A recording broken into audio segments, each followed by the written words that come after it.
चलिए तो 2 गो सेट हम वीडियो बना करके आपको अपलोड कर दिए हिंदी का। ये सेट तीसरा का होगा हिंदी के क्लास 10 का ना। कौन सा सेट होगा ये मॉडल सेट हुआ 3 होगा, मॉडल पेपर 3 होगा हिंदी का, क्लास 10 बिहार बोर्ड का है। इसमें हुआ हम 50 गो ऑब्जेक्टिव को सोल्व करेंगे और क्या करेंगे 50 गो अगले का वीडियो में सोल्व कर देंगे, ताकि देखने के लिए तकलीफ ना हो, ज़्यादा देर का वीडियो ना हो। 40 से 45 मिनट का वीडियो है वो अपलोड होगा, ताकि आप भी अच्छे से देख पाइए ना। भाग 1 भाग 2 का करके हम डाल देंगे। अब देखिएगा लिखा होगा मॉडल सेट 3 भाग 1, मॉडल सेट 3 भाग 2, मतलब किसी भी एथी का वीडियो का भाग 2 ही रहेगा, ठीक है बुआ। अगर ऐसा होगा कि कोई मतलब शॉर्ट रहेगा तो उसका 1 शॉर्ट में वीडियो बना कर डाल दीजिए, जैसे वो साइंस का वीडियो अपलोड कर दिया 1 शॉर्ट में ना बुआ। चलिए तो शुरू कर क्या जाएगा, ये सब बताने का जरूरत है, ये सब वीडियो में हम मतलब उस वीडियो में बताइए दिए हैं। एक को वीडियो बता देते तो सब में टाइम पास करने का कोई आवश्यकता नहीं है। अब वही हम पहले पढ़ा देते हैं क्लास में और डाल देते हैं ये ला, ताकि आप घर पे भी बैठ के इसको देख लीजिए, पढ़ लीजिए। और एक बार जाइएगा घर पे, आप निमन से देख लीजिएगा। देखो तो अनटचेबल किनकी रचना है? द अनटचेबल किसकी रचना है? बाबा साहब भीमराव अंबेडकर की। किसकी रचना हुआ?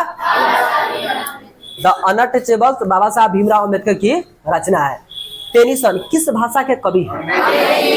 टेनिसन अंग्रेजी भाषा के कवि है। किस भाषा का कवि है? टेनिसन किस भाषा के कवि है? अंग्रेजी। टेनिसन अंग्रेजी भाषा के कवि है। कवि जीवनानंद दास किसका हंस बनाना चाहते हैं? हाँ, कवि जीवनानंद दास किसका हंस बनाना चाहते हैं? किशोरी का। किसका हंस बनाना चाहते हैं? इसका सही ऑप्शन होगा किशोरी का। मंगमा किसके लिए मिठाई रखी थी? तब मंगमा अपने पोते के लिए मिठाई रखी थी। किसके लिए मिठाई रखी थी? दही वाली मंगमा कहानी में इस बात को दर्शाया गया है, कहा गया है कि मंगमा अपने पोते के लिए मिठाई रखती थी। किसके लिए मिठाई रखी थी? निम्न भाषाओं में से किस भाषा को देवनागरी लिपि में लिखते हैं? हाँ, निम्न भाषाओं में से किस भाषा को देवनागरी लिपि में लिखते हैं? हिंदी को। किस भाषा को लिखते हुआ? हिंदी को। हिंदी को देवनागरी लिपि में लिखते हैं। हिंदी को किस भाषा में लिखते हुआ? हाँ, देवनागरी। किस लिपि में लिखते हैं? देवनागरी लिपि में लिखते हैं। किस लिपि में लिखते हैं? हिंदी को किस लिपि में लिखते हैं? देवनागरी लिपि में लिखते हैं। निम्नलिखित में से कौन सी रचना अशोक वाजपेयी की है? निम्नलिखित में से कौन सी रचना अशोक वाजपेयी की है? कविता का जनपद। कौन सा हुआ?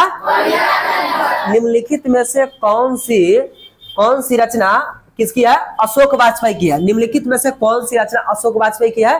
तो कविता का जनपद। उत्तर क्या होगा इसका? कविता का जनपद अशोक वाजपेयी द्वारा रचित है। किसके द्वारा रचित हुआ? अमरुद्दीन के बड़े भाई का नाम क्या था? तो अमरुद्दीन के बड़े भाई का नाम शमसुद्दीन था। क्या नाम था हुआ? अमीरुद्दीन का बड़े भाई का नाम शमसुद्दीन था हुआ। क्या नाम था? अमरुद्दीन के बड़े भाई का नाम शमसुद्दीन था। अपने पद में कृष्ण का लीला गान किसने किया है? अपने पदों में कृष्ण का लीला का गान रसखान ने किया है। किसने किया है? और उस वह चैप्टर का नाम है, शीर्षक का नाम है प्रेम ऐनी श्री राधिका। क्या नाम है बुआ? अपने पदों में कृष्ण का लीला का गान किसने किया है? रसखान ने किया है। किसने किया है? एक वृक्ष की हत्या शीर्षक कविता में कौन हमेशा चौकन्ना रहता है? एक वृक्ष की हत्या कविता में कौन हमेशा चौकन्ना रहता है? सब इसका सही आंसर है वृक्ष। कौन चौकन्ना रहता है? एक वृक्ष की हत्या कविता में हमेशा चौकन्ना रहने का कार्य वृक्ष करता है। कौन रहता है? वृक्ष रहता है। वृक्ष एक वृक्ष की हत्या में हमेशा चौकन्ना रहता है। दही वाली मंगमा शीर्षक कहानी किस कहानी से संभार ली गई है? तो दही वाली मंगमा शीर्षक कहानी किस कहानी से संभार ली गई है? कन्नड़ कहानियां से संभार ली गई है। किस कहानी से संभार ली गई है? दही वाली मंगमा शीर्षक कहानी किस कहानी से संभार ली गई है? कन्नड़ कहानी से। किस कहानी से हुआ? कन्नड़ कहानी से संभार ली गई है। भारत सौभाग्य किनका प्रसिद्ध नाटक है? प्रेम घन का। किसका हुआ? भारत सौभाग्य किनका प्रसिद्ध नाटक है? तो प्रेम घन का। किसका हुआ? प्रेम घन का। भारत सौभाग्य किनका प्रसिद्ध नाटक है? प्रेम घन का। तमिल, मलयालम, तेलुगु, कन्नड़ भाषाएं हैं। तमिल, मलयालम, तेलुगु, कन्नड़ ये भाषाएं कहाँ की है? तो दक्षिण भारत की है। कहाँ की है? दक्षिण भारत की है।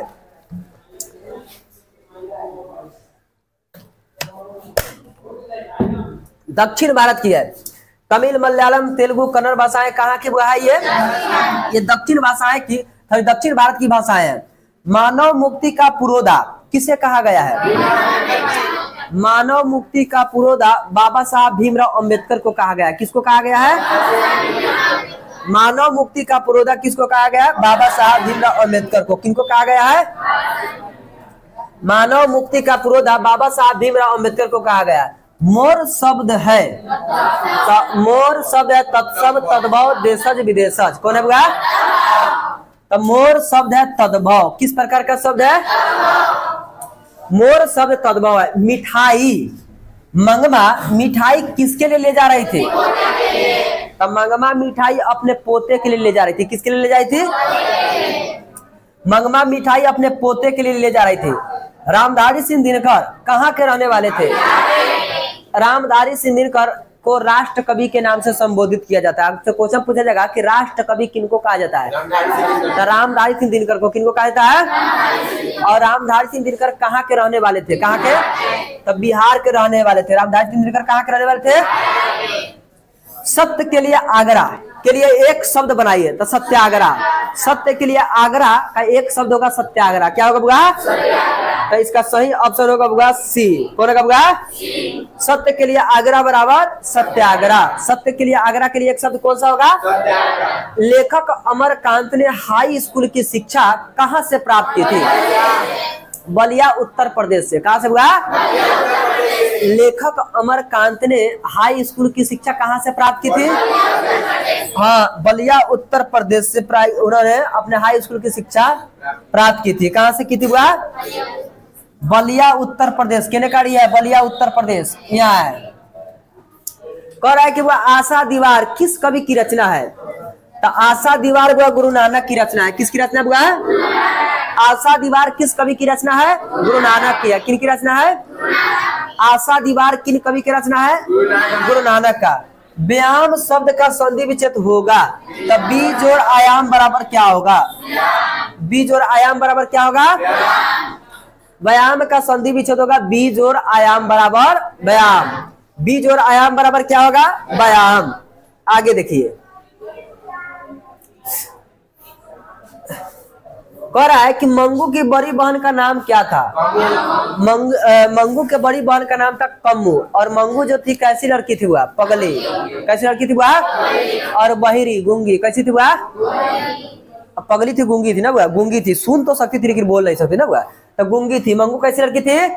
और इसकी बड़े बहन का नाम क्या था? बड़ी बहन का कम्मू। मंगू की बड़ी बहन कौन थी? कम्मू। कौन थी वह? रसखान की कृति है। रसखान निम्नलिखित में से राजखान की कृति कौन सी है? तो प्रेम वाटिका। कौन है बुआ? पानी उतारना मुहावरे का अर्थ क्या है? क्या उतारना?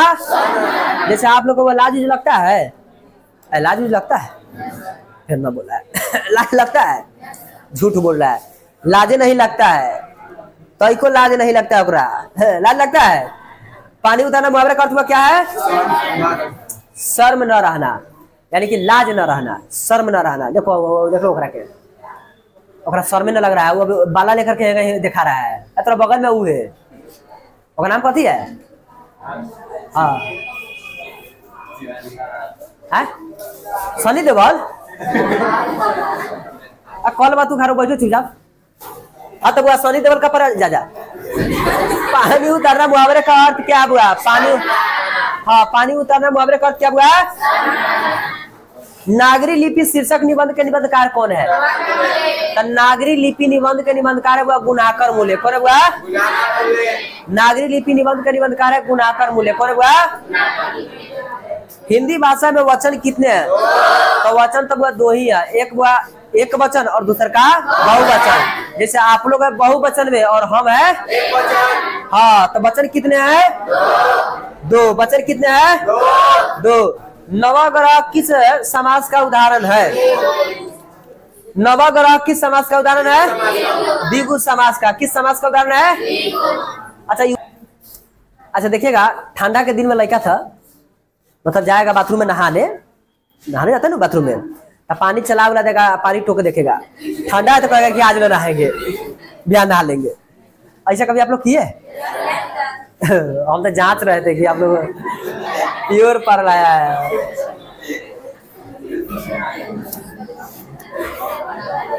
भसकड़ा है एकदम भसकड़ा। कितना लड़का को वो देखिएगा 2 ही दिन हैबे करता है। एगो 1 जनवरी के दिन है, एगो सरस्वती पूजा के दिन है। बस बुआ पूरे ठंडा 2 दिन में बिता देता है। एगो 1 जनवरी के, एगो सरस्वती पूजा के। अब कितना लड़का ऐसा नहीं 1 जनवरी की नहाता है, मतलब पता है कि हाँ, क्योंकि वो 1 जनवरी की वो घेरे रहते हैं ना बुआ। तो आप में से भी बहुत ऐसे बच्चे होंगे। कितना लड़का होगा नहाए हुआ नहीं, देखिएगा वो ठंडा के दिन में खाली मुंह में पानी मार लेगा, साबुन से मुंह धो लेगा, आका करेगा केसवा का पानी से भिजा लेगा, आते तेल मार के चलाएगा।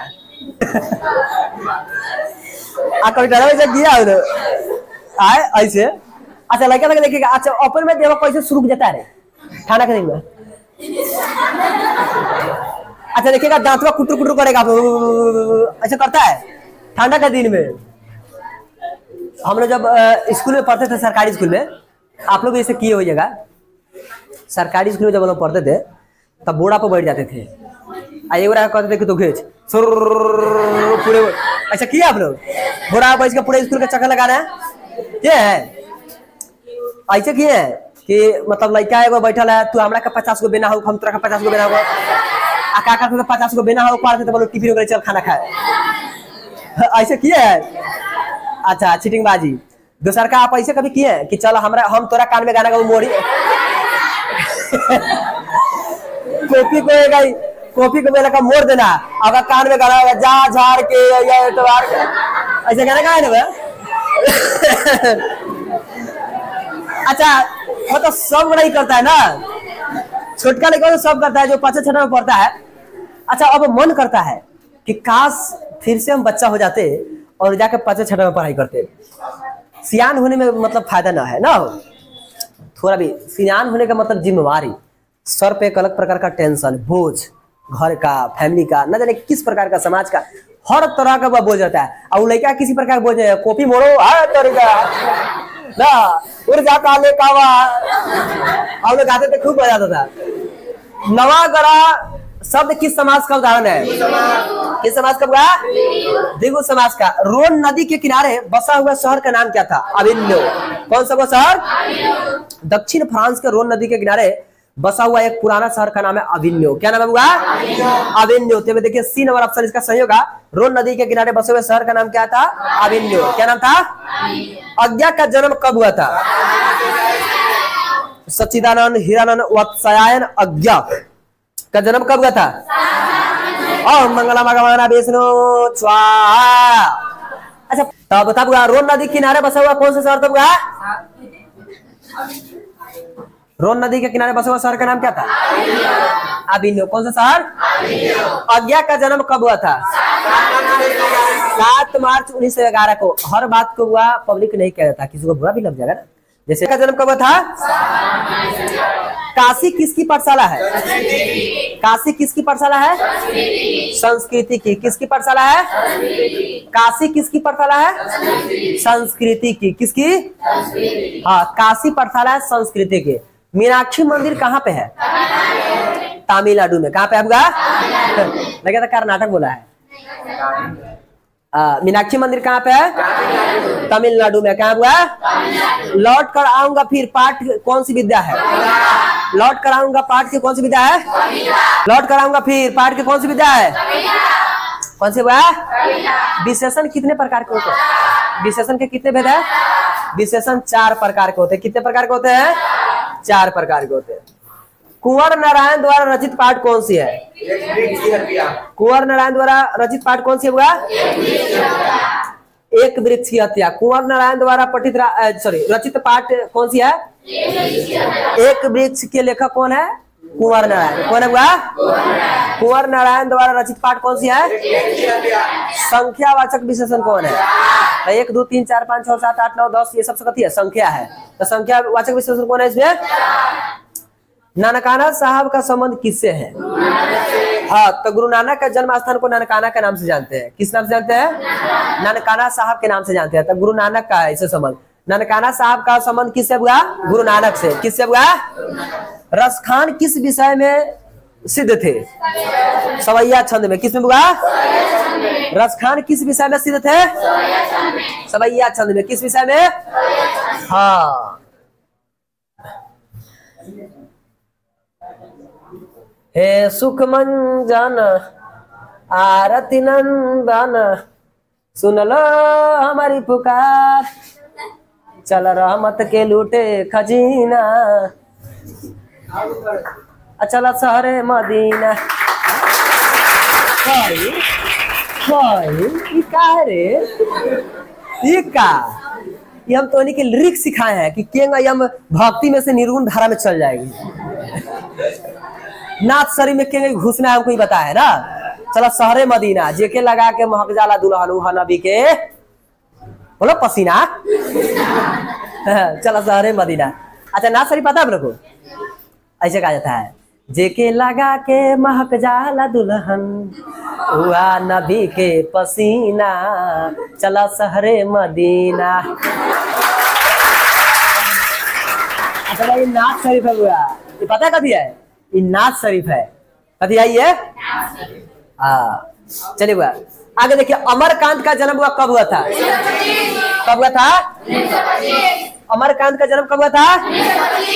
भाववाचक संज्ञा का उदाहरण है बचपन। भाववाचक संज्ञा कौन है? तो भाववाचक का मतलब होता है वैसा संज्ञा जिसको न देखा जा सके, न छुआ जा सके, केवल और केवल महसूस किया जा सके, उसको क्या कहेंगे? वैसा संज्ञा न जिसको देख सके न छू सके, केवल और केवल महसूस करे, उसको क्या कहेंगे?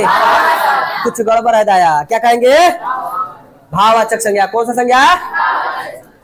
किस नदी के बांध के नीचे लक्ष्मी का बांध था? लक्ष्मी का बांध नहीं था, लक्ष्मी का घर था। क्या था बुआ? किस नदी के बांध के नीचे लक्ष्मी का घर था? देवी नदी के दनई बांध के नीचे। बुआ किस नदी के नीचे? किस नदी के बांध के नीचे लक्ष्मी का घर था? तो देवी नदी के दलई बांध के नीचे था ना, तो देवी नदी इसमें होगा। कथक नृत्य के पर्याय माने जाते हैं। कथक नृत्य के पर्याय पंडित बिरजू महाराज को माना जाता है। किनको माना जाता है? कथक नृत्य के पर्याय किनको माना जाता है? पंडित बिरजू महाराज को। अच्छा देखिए अगला क्वेश्चन है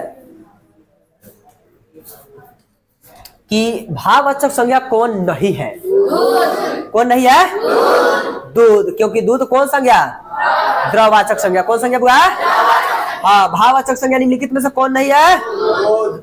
जीत जीत मैं निरखत हूँ पाठ के केंद्र में है। कौन है बुआ?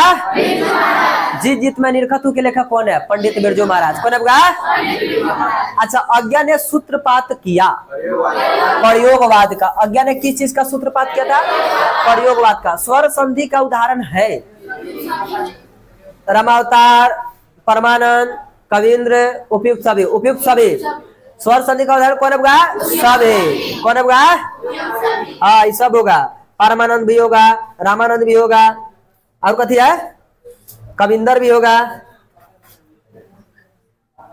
लौट कर आऊंगा फिर पाठ के लेखक कौन है? लौट कर आऊंगा फिर पाठ के लेखक कौन है? जीवनानंद दास। कौन है बुआ? राजदूत में कौन सा समास है? राजदूत में कौन सा समास है? लौट कर आऊंगा फिर पाठ के लेखक है जीवनानंद दास। और राजदूत में कौन सा समास है? तत्पुरुष समास। कौन सा समास है? व्यंजन संधि का उदाहरण नहीं है पुनर्जन्म। कौन है बुआ? ना है बुआ? व्यंजन संधि का निम्नलिखित में से उदाहरण कौन नहीं है? पुनर्जन्म। कौन नहीं है बुआ? मछली कहानी के लेखक कौन है? कौन है बुआ? मछली कहानी के लेखक कौन है? विनोद कुमार शुक्ल। लक्ष्मी मछली कहानी के लेखक कौन है? विनोद कुमार शुक्ल। चलिए एक बार हो गया है। मछली कहानी के लेखक कौन है? विनोद कुमार। धर्मात्मा का संधि विच्छेद कौन होगा? धर्म जोड़ आत्मा। धर्म जो आत्मा बराबर क्या होगा? तो इसका सही ऑप्शन कौन सा होगा? धर्मात्मा का संधि विच्छेद क्या है?